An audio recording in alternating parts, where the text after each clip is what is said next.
queridos hermanos en la fe de Cristo. Esto suena como una iglesia, así que pensaba en cambiar el rollo que iba a soltar. Yo venía a hablar de mi libro, que es lo que me han pedido que haga, que hable de Dotto, pero he pensado que os voy a soltar una homilía un poco teórica, un poco para que no digamos todos lo mismo. Este es mi proyecto y este es lo que veo. Y en parte porque son los intereses que tengo. Así que haré la presentación de Dotto muy breve, y me extenderé en otras cosas. Ahora hay que hacer disfrutar esto. Viva el software libre.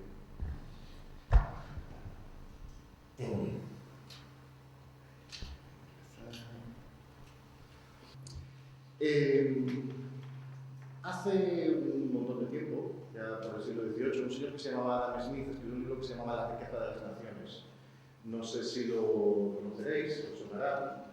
En él se hablaba de la mano invisible del mercado que todo arregla. Este libro, que ha sido recuperado muchas veces y muchas veces reinterpretado con propósitos políticos, por alguien que tiene un programa propio de actuación, es en realidad uno de los primeros libros del campo de lo que ahora se llama fenómenos emergentes u autoorganización. Lo que venía a decir, y era absolutamente cierto en el siglo XVIII, es un libro revolucionario de un pensador moral, fundamentalmente. Adam Smith, antes de escribir de economía, hablaba de qué supone ser buena persona en sociedad. Es un libro que dice que en realidad a Inglaterra, que era su país, le iría mejor si el gobernante metiera menos la mano y dejara que la gente se administrara entre sí. Claro, esto para los que somos o nos autocalificamos de izquierda suena como una herejía, pero hay que pensar que el Estado del siglo XVIII no era un Estado intervencionista proteccionista, era un Estado en muchos casos arbitrario, y lo que ahora se llama the rule of law, que es el imperio de la ley, no se aplicaba por igual a todo el mundo. Para que nos hagamos una idea, la policía era privada y la policía pública de todos estaba empezando a establecer en el mismo tiempo. Entonces, los economistas a través del tiempo han llegado a entender que esta forma de autoorganización del mercado consiste en que el dinero, en realidad, a nosotros nos parece es un valor, es casi representa la energía que uno gasta, óptimamente debería representar la energía que uno gasta en ganar, ¿no? El mercado, el dinero es una unidad de trabajo, convertida en algo que uno puede intercambiar sin tener que trabajar en ese momento, lo trabajó en otro momento. Pero el dinero es información y se manifiesta como tal información a través del precio. El precio es una señal que se manda a la gente que quiere algo y la gente que produce ese algo que la gente quiere, sea un bien o un servicio. Y esto se puede aplicar también al arte. Tenemos un mercado del arte. Y significa que el arte se puede producir en un contexto del mercado. Los compradores de arte mandan unas señales mediante las obras que compran a los productores de arte que dicen, a lo mejor me puedo ganar la vida haciendo lo que me gusta, y de algún modo se ponen de acuerdo en precios. La diferencia entre la teoría y la práctica es que en teoría son lo mismo y en la práctica no. Así que vamos a dejarlo aquí. Pero resulta que existen otros modelos de organización, que son los modelos jerárquicos. En economía hay un señor que se llama Coase, que estableció los momentos en que esos modelos de organización son los óptimos, y le llamó la firma, la empresa. A todos los efectos, una economía dirigida es una empresa. Lo que pasa es que tiene que funcionar, para que funcione, tiene que funcionar en un mercado con otras empresas, a lo mejor, o no.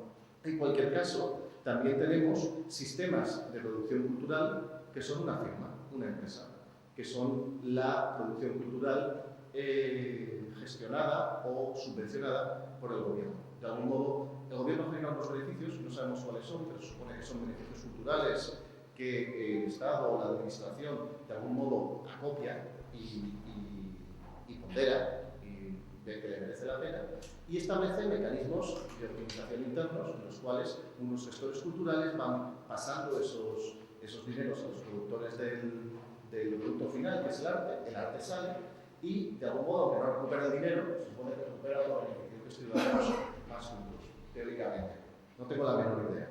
Sinceramente, mi escepticismo en cuanto a ambos modelos, yo creo que se ve, voy a cerrar esto, ya. Mi escepticismo en cuanto a ambos modelos se ve de sobra en la forma en que lo cuento. Sinceramente, ¿para qué nos vamos a engañar? Yo estoy muy contento de vivir en un estado lo más socialdemócrata posible, porque si no, mis últimos 2 años de enfermedad habrían sido realmente duros, si hubiera tenido que pagarlos de mi bolsillo. Y también estoy encantado de vivir en un estado donde hay un mercado lo más amplio posible, lo cual me permite poder trabajar en una economía en la que soy autosuficiente y no tengo que estar dependiendo constantemente de unas órdenes dirigidas. Un buen equilibrio. Resulta que muy recientemente, hace menos de 3 semanas, Yochai Benkler, que es un profesor de Harvard, ha escrito un libro que probablemente entre en la historia de la economía porque es la primera formalización de las formas en que funciona algo que no es un mercado y algo que no es una firma o una empresa o una economía dirigida, que es lo que llama las redes o the networks. De hecho, su libro es una referencia a la riqueza de las naciones, The Wealth of Nations, de Adam Smith. Este se llama The Wealth of Networks. Me gustaría poder hacer un resumen, desgraciadamente no puedo, apenas lo he empezado a leer y prefiero no hacerlo. Pero sí quiero dirigiros a su pensamiento.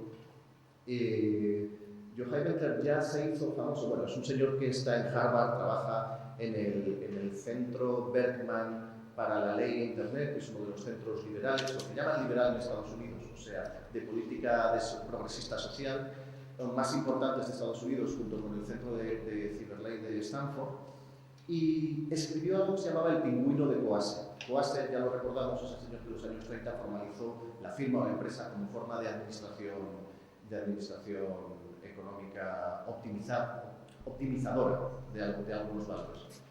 Y el pingüino de Coase era una referencia a Linux, al emblema de Linux y al software libre. Yo no sé cuántos de vosotros sois un curso de política cultural, supongo que el lado tecnológico estará. ¿Cuántos de vosotros sabéis quiénes no han oído nunca hablar de Linux?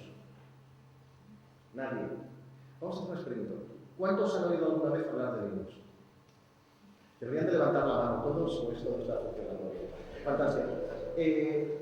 ¿Cuántos han oído hablar de software libre que no sea Linux? Un concepto como el software libre como concepto aparte, por cierto. Bien, entonces creo que debería hacer la explicación. El software libre es aquel que puede ser copiado, transmitido, estudiado, incluso modificado y vendido libremente. En inglés free significa libre y gratis. En español, gracias a Dios, tenemos 2 palabras, lo cual nos permite cortar y separar ambos conceptos. Software libre es libre, no necesariamente gratis. Venderlo es tan legal como es copiarlo en cada lado y forma parte de su mercado. Pues hizo un estudio del software libre desde el punto de vista de su, digamos, enfrentamiento a la empresa. Pero todavía no lo había enfrentado al mercado. Hablaba en términos de un mercado en el que se dan otros valores originarios que valen como se ven. The Wealth of Networks es el primer libro que analiza la riqueza que proviene de lo que es infinitamente copiable. Esto es, uno tiene una mina de oro, el oro cuesta trabajo sacarlo, es limitado, es escaso, y en el mejor de los casos, dado que tiene masa y bulto, es complicado de transportar. Simplemente la logística hace que, si alguien quisiera, imaginaos que el oro fuera lo más abundante del mundo, un ejemplo muy bueno es la sal. La sal es de lo más abundante que hay en el mundo y aún así, en nuestro sistema moderno, cuesta dinero tener una tonelada de sal en casa. Porque la tonelada de sal hay que llevarla, aunque el kilo de sal esté muy barato. Yo no sé cuánto vale, pero creo que un kilo de sal vas a la tienda y te tiene que costar 50 céntimos de euro. Es un precio probablemente arbitrario. Con la información no pasa eso. La información, una vez tienes el carrito puesto para la información se duplica a coste marginal prácticamente cero. Y sin embargo, los beneficios agregados de la información son muchos y del compartir. No me voy a entretener ahora, simplemente quiero decir que para mí uno de los intereses de las políticas culturales ha de ser intentar en lo posible encontrar los puntos en los que ni el mercado, ni el dirigismo institucional y ortodoxo, jerárquico y asignatorio, sea a dedo arbitrario de una persona, sea por comité, o por asamblea, o por conjunto de expertos, son menos óptimos que la libre circulación de la información.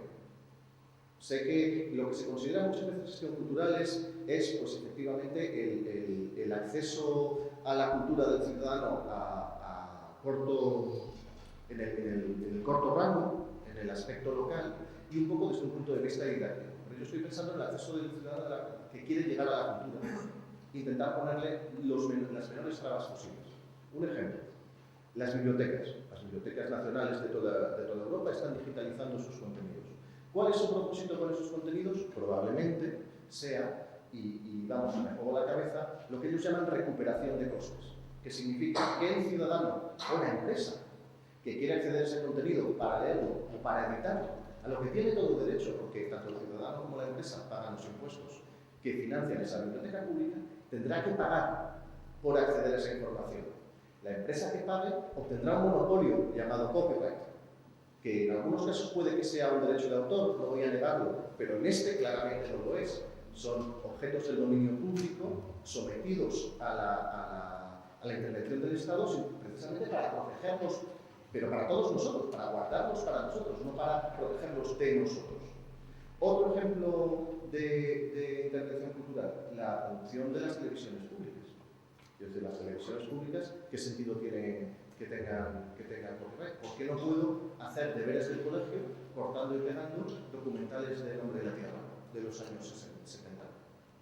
¿Hay alguna razón? La BBC ya lo está haciendo. La BBC es una televisión pública que tiene un propósito, o sea, una misión de servicio público mucho más clara que la que entendemos en este país más sureño, más católico, con una tradición democrática menos nueva. A lo mejor Adam Smith, si hubiera nacido aquí en el siglo XVIII, bueno, Adam Smith en el XVIII, aquí no todavía nos carne.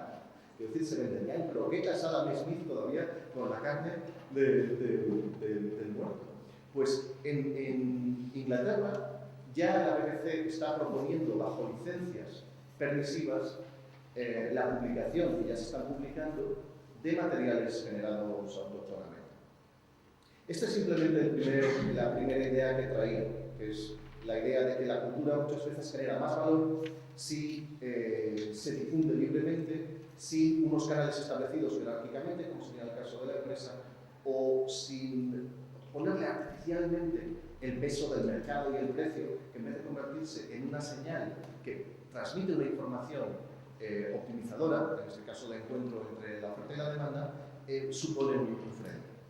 Y la segunda cosa que quiero hacer, que quería decir y ya terminar, es que hay otro inglés del siglo XIX, se llamaba Ruskin, y lo comento porque sé que la mayor parte de los que estáis trabajando en gestión cultural, probablemente, quiero decir, estáis estudiando gestión cultural, la salida obvia es que trabajéis para una fundación privada o para una institución pública.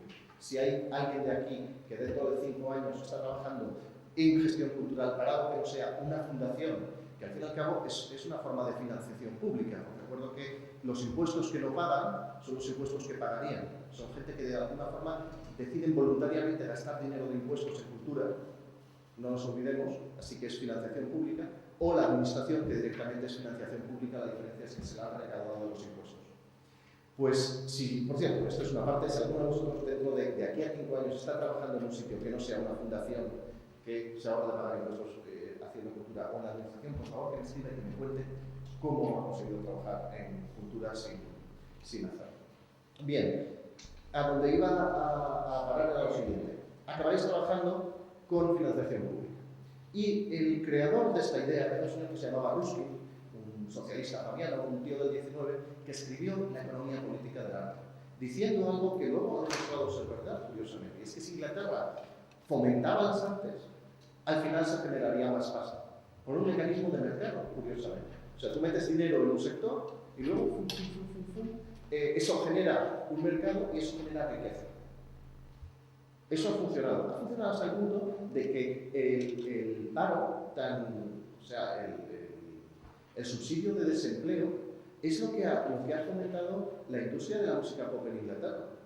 O sea, la diferencia entre la música pop en Inglaterra y en muchos otros sitios es que en Inglaterra la peña estaba desde los 16 años hasta los 26 que la descubrían, solos en casa tocando la guitarra todo el día. Así, de los muchos que hay, al menos uno tiene que haber que sea bueno. Pues de Ruskin, que es un señor que decía que esto produciría riqueza, pasamos a un señor que ahora no me acuerdo cómo se llama, pero cuando ahora el ordenador os daré la cita, un tipo que ha escrito una tesis hace 3 o 4 años, un holandés que es escritor y economista. Y claro, ser pintor y economista, ¿de qué creéis que vive? Es muy curioso, da clases de economía en una escuela de arte. Y su tesis doctoral, o es una tesina, vamos, se lee como una tesis, es un libro publicado, es un libro que es el que dice por qué los artistas son pobres. Y la tesis viene a ser que en una economía mixta de mercado y con proteccionismo, etc., el dar dinero a artistas genera una dinámica en la que hay más gente que se plantea vivir del arte, con lo cual, y esto me van a matar muchos de los que estén, las subvenciones fomentan que haya más artistas jóvenes, no que haya el mismo número de artistas algo más menos. Lo digo para que penséis también cuál es vuestra función. Y yo creo que la función es muy clara, es fomentar el acceso de la ciudadanía al arte, no que los artistas vivan mejor. Y eso es así de triste. Los artistas, y este es otro análisis de Hans Selling, se llama, es otro análisis de Hans Selling, al final son gente bastante inteligente que podría ganar más dinero haciendo otra cosa. Y acaban siendo personas que o bien se ganan la vida de dar clases, o bien dan el pelotazo, un porcentaje muy pequeño. Quiero decir, nadie sería médico si solo vivieran de la medicina, 1 de cada 1000, y los otros 999 se murieran de hambre casi literalmente, o tuvieran que servir copas después de haber dedicado 10 años a hacer medicina. Entonces, son gente que simplemente son sus propios mecenas, financian el arte. Y desgraciadamente, mi impresión es que esto no tiene mucha solución. Y evidentemente uno tiene que tener una mínima decencia con el que tiene al lado y no putear a los artistas. Pero si uno ve el mecanismo desde fuera desapasionadamente, como si fuera el líder extraterrestre de una raza de insectos venida a observar la Tierra como antropólogos, bueno, pues serían antropólogos del mismo modo que las personas son entomólogos. Quiero decir, mira así, el único propósito que tiene la gestión cultural es el bienestar de toda la ciudadanía. Y si a ellos la cultura les llega sin intermedio de artistas o de nosotros mismos, pues tampoco pasa. Y con estos dos mensajes unidos podéis ser en paz. Demos gracias a Dios.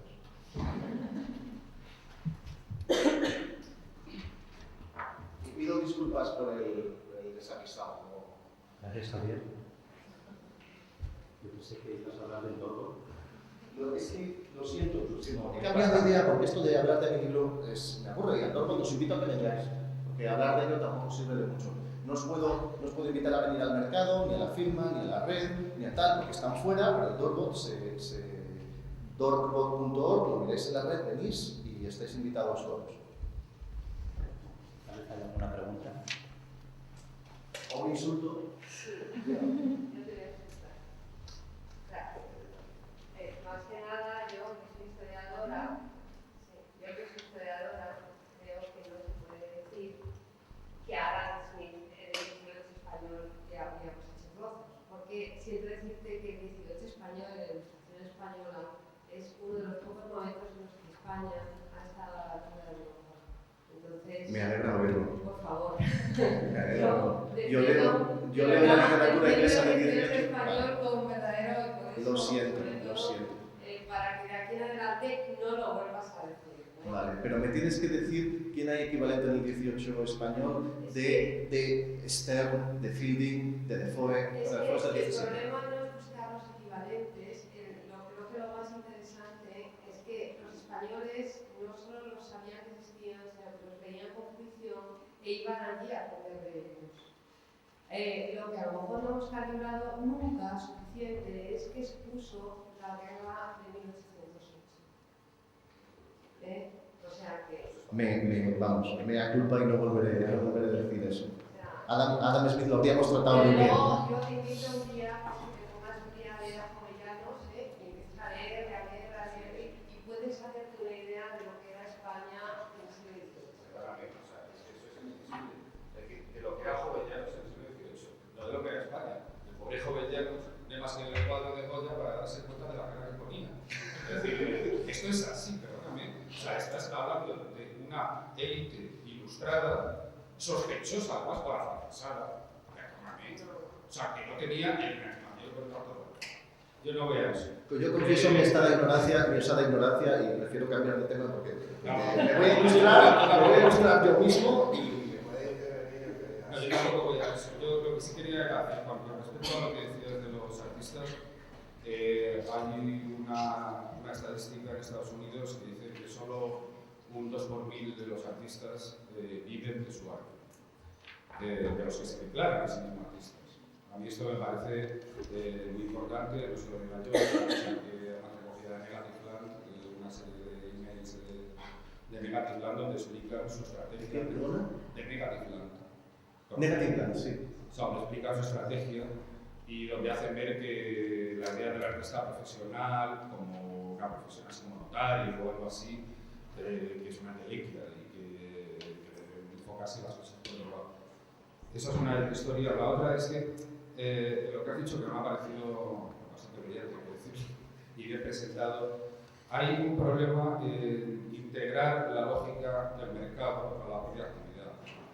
Es decir, llega un momento en que uno, a base de no desear ser excesivamente marginal o underground, etcétera, etcétera, adopta una serie de lógicas del mercado pensando que le van a conducir a otro sitio diferente del mercado. No creo que lo pienses precisamente, pero esto se aplica. Es decir, bueno, no es que la idea es no nos vamos a integrar, pero tampoco le vamos a hacer ascos a determinadas cosas, ¿no? Desgraciadamente, la lógica del mercado, que va mucho más allá hoy en día de lo que decía Adam Smith, bueno, mucho más acá, diría yo, mucho más acá de lo que decía Adam Smith, que tú bien decías, era un humanista en realidad, ¿no? y se preocupaba de otras cosas. Para la actividad artística, yo creo que hay que tener claro cuáles son sus peligros, ¿no? O sea, podemos decir muy idénticamente que la vanguardia es el mercado, como dijo la Luna en Madrid hace 20 años, y aquello tiene un sentido. Cuando eso se toma al pie de la letra, tenemos una generación de artistas que se han metido, y eso es un problema. Yo te comentaría dos cosas. Lo que tú dices de Negative Land, yo pienso en otras artes. Cuando se habla de las industrias culturales, yo es que pienso, por ejemplo, en la literatura. Admiro mucho más a Benet como teórico que como escritor, que a mí particularmente no me acaba de atraer, quizá porque he leído a Faulkner en inglés, entonces leyendo a Benet pues me parece como que estoy leyendo con una especie de cristal vidriado, pero este era un señor que era ingeniero de caminos y que decía que ser ingeniero de caminos le permitía escribir lo que él quería. Y admiro a García Hortelano, que era funcionario, y al final las artes siempre tienen un mecenas, y en el 99,9% de los casos el mecenas es el mismo, que gracias a que trabaja de funcionario, que tiene que ir todos los días a hacer cosas útiles o fabrica carreteras o lo que sea, lo hace. De todas formas, esto no significa una asociación de quien aprovecha las subvenciones o aprovecha el mercado. Y es algo que sí, a lo mejor esto sale otra vez, pero por un lado, algunos de los artistas más interesantes, para mi juicio ahora mismo, trabajando en el panorama de esto de los interactivos y lo digital, no son artistas de galería, ni de museo, ni de gran obra, son artistas que, por así decirlo, han hecho de su medio de expresión el proyecto comercial. Y estoy pensando en Tomato, una gente que lo mismo te monta un bar, que te hace la cabecera de un programa de televisión, que te hace un disco, que tiene un grupo y hace las visuales de un grupo, que va al festival de Benicassi y arrasa, y que consigue tener expresión personal, hasta donde puede ser personal, la expresión de un grupo de 8 personas, en proyectos puramente comerciales. Y para ellos el proyecto comercial es, como podría ser para Velázquez, el óleo sobre el lienzo. Simplemente la forma en la que ellos vuelcan lo que hacen. Y por otro lado, quiero decir, también me doy cuenta de que uno de los artes vernáculos, que no es un arte que se entienda, tardó mucho en aceptarse el cine como arte. El videojuego está tardando mucho más, pero para mí lo es. Y entiendo que las lógicas del mercado se cargan empresas como Electronic Arts, que ya lo dije el otro día. Electronic Arts empezó como un pequeño estudio de si eres un creador independiente, tráenos tu juego y conseguiremos hacer algo distinto de lo que hacen estas megacorporaciones. Y la primera jornada de Electronic Arts nos trajo Archon, nos trajo Mule de Gutenberg, nos trajo el Pinball Construction Set, que es uno de los primeros juegos de hacer cosas, de construir tus propias cosas, construir máquinas del millón. Y ahora lo único que hacen es FIFA 2001, FIFA 2002, FIFA 2003, FIFA 2004. Mientras que el mercado que ha roto ese modelo, porque al final la lógica esta del volumen ha destrozado la creatividad, hay pequeños independientes haciendo cosas interesantes en resquicios tangenciales al mercado, algunos ganando dinero, otros no. Pero que no debería tampoco decirnos tú, qué vergüenza de artista que vives del mercado, qué vergüenza de artista que vives de la subvención. El artista solo se debe a su arte, si vive del mercado, de la subvención. O peor todavía, tú no eres profesional porque eres funcionario y tu arte no vale por eso.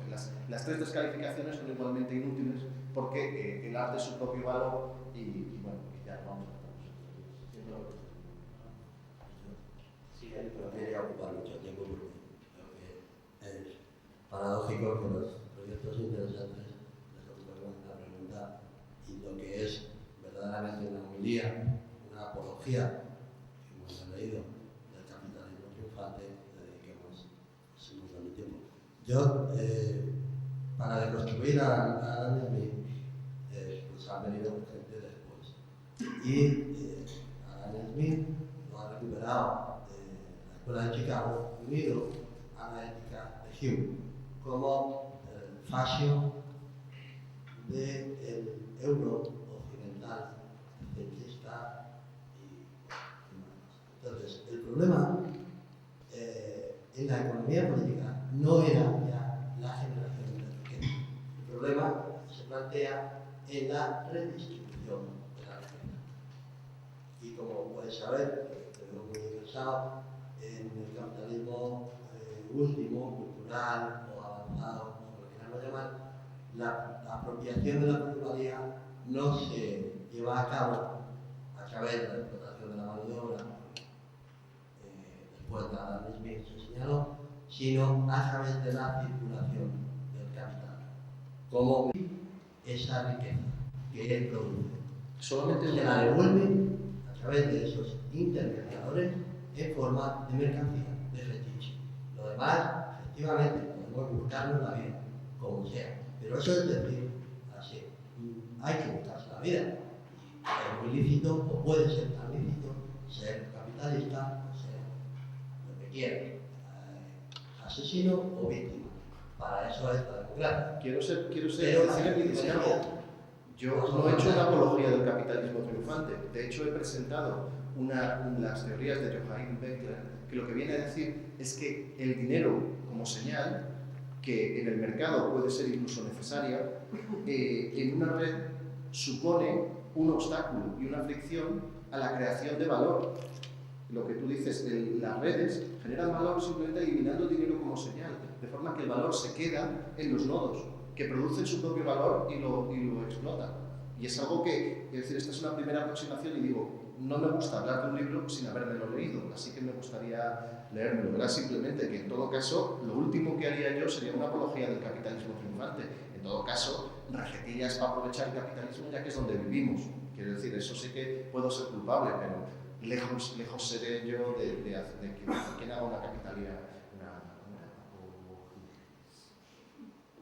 en mi defensa. A lo mejor me he expresado mal. Yo así lo veo. Y además, se juntan muchísimas cosas cuando se habla del poder, por ejemplo. Se identifica exclusivamente el poder con sus órganos de representación.